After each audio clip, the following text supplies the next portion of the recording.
Survol de Revin. Revin est une commune française, située dans le département des Ardennes, en région Grand Est à l'entrée de la pointe de Givet. Ses habitants sont appelés les Revinois. Revin fait désormais partie de la communauté de communes Ardennes-Rive-de-Meuse. 5e ville des Ardennes, Revin s'inscrit dans la vallée de la Meuse. Si son bâti ancien la rattache à la pointe de Givet, son caractère industriel la rattache au pays du labeur qui court de Nouzonville à l'Effour. Au fond d'une vallée creusée dans le massif schisteux ardennais, Revin est au cœur des méandres de la Meuse. Elle est située au confluent de cette dernière et de la Faux. Revin dont l'altitude varie entre un minimum de 117 mètres et un maximum de 469 mètres pour une altitude moyenne de 293 mètres. Les traces de Revin dans les écrits datant de l'Antiquité sont rares. Cependant, il est fait référence à une bourgade nommée Ravinus, due à l'enclavement de la ville dans un ravin. À la fin de l'Antiquité, il est mentionné la présence d'une abbaye, qui fut ravagée par les Vikings, qui descendaient le cours de la Meuse. Après la fondation de l'abbaye de Prume par la reine Bertrade en 760. Pépin le Bref fit la donation à cette jeune communauté, d'un ensemble de terres dont celles correspondant, aujourd'hui, aux communes de Revin, Fumet et Fépin. Aussi, afin de le représenter sur place, le seigneur abbé désignera, pour le représenter et protéger ses terres, un avoué dont la charge se transmettra par héritage ou par vente.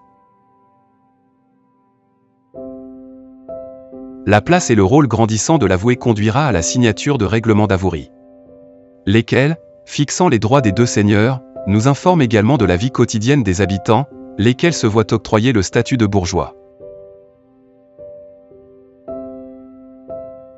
Ce statut particulier et ce mode de gestion sera un des fondements sur lesquels s'appuieront le Royaume de France et les Pays-Bas, dans le contrôle des zones frontalières de chacun des deux États.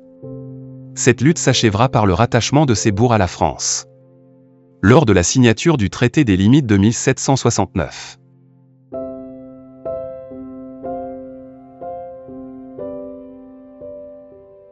À l'origine, Revin vit essentiellement de la sylviculture dont les productions sont acheminées par le fleuve. On relève également plusieurs forges le long de la vallée de la Faux et des ruisseaux du lieu-dit, de la petite commune.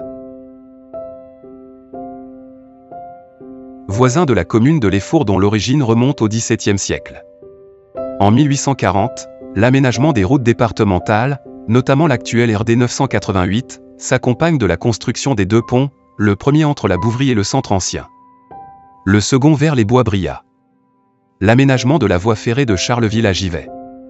La construction de la gare ferroviaire dans le quartier de la Bouvrie, inaugurée en 1862, sont les catalyseurs de l'essor économique de la ville, qui se concentre au départ sur ce secteur de la commune.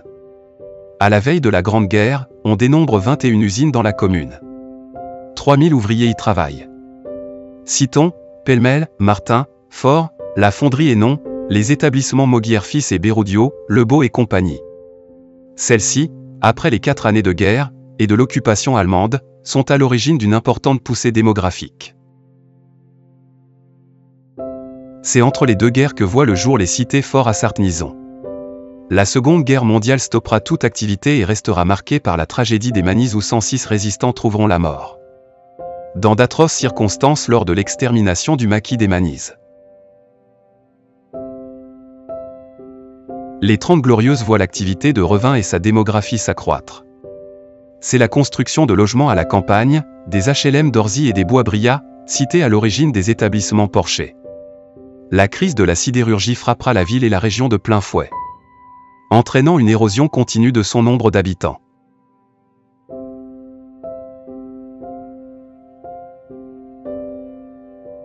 Aujourd'hui la ville, par le développement d'activités nouvelles, comme l'animation touristique, une activité culturelle autour de la salle Jean Villard et son tissu associatif, parie pour son avenir.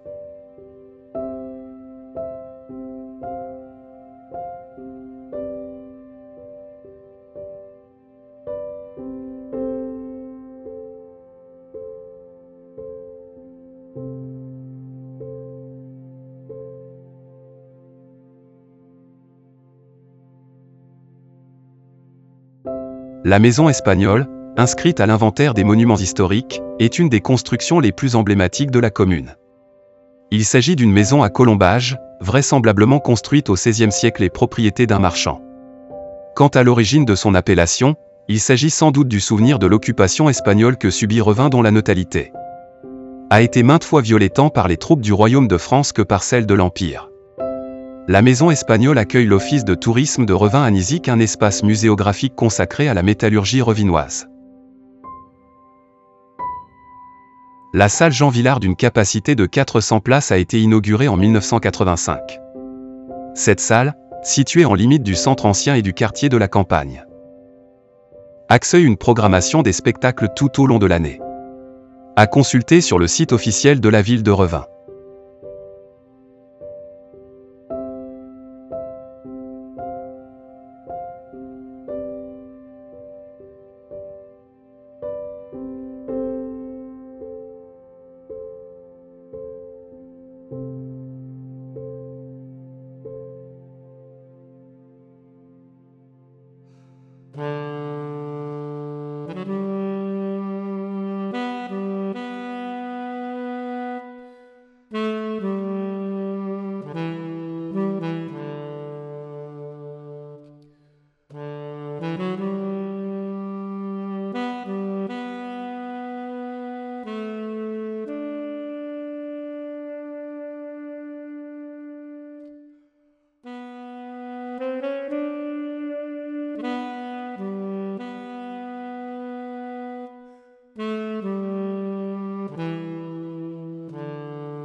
L'église paroissiale Notre-Dame du Passage. À l'origine, l'église Notre-Dame faisait partie des différents édifices d'un couvent de dominicains. Son origine remonte au XVIIe siècle quand en 1642 plusieurs religieuses vinrent fonder une maison de l'ordre. Sur autorisation de Claire Eugénie d'Arambay, princesse de Chimay et seigneur des lieux. De mauvaises relations avec les habitants provoquèrent leur départ et en 1649 Philippe, prince de Chimay, les fit remplacer par des moines dominicains venant de Valenciennes. Outre l'église reconstruite en 1706, le couvent comprenait également un collège. Fondée en 1774, la communauté fut dissoute à la Révolution française. En 1791, l'ancienne chapelle des Dominicains devint la nouvelle paroissiale. L'édifice faisant fonction jusqu'alors étant devenu trop vétuste. Les anciennes dépendances des moines furent transformées en école publique. Un important incendie en 1886 détruisit une grande partie de l'ancien couvent et de l'église qui fut en partie reconstruite. Dans une niche de la façade de l'édifice, on peut observer une Vierge en fonte de la famille Faure. Celle-ci fut restaurée au début des années 2000 par le sculpteur Hervé Tonglet.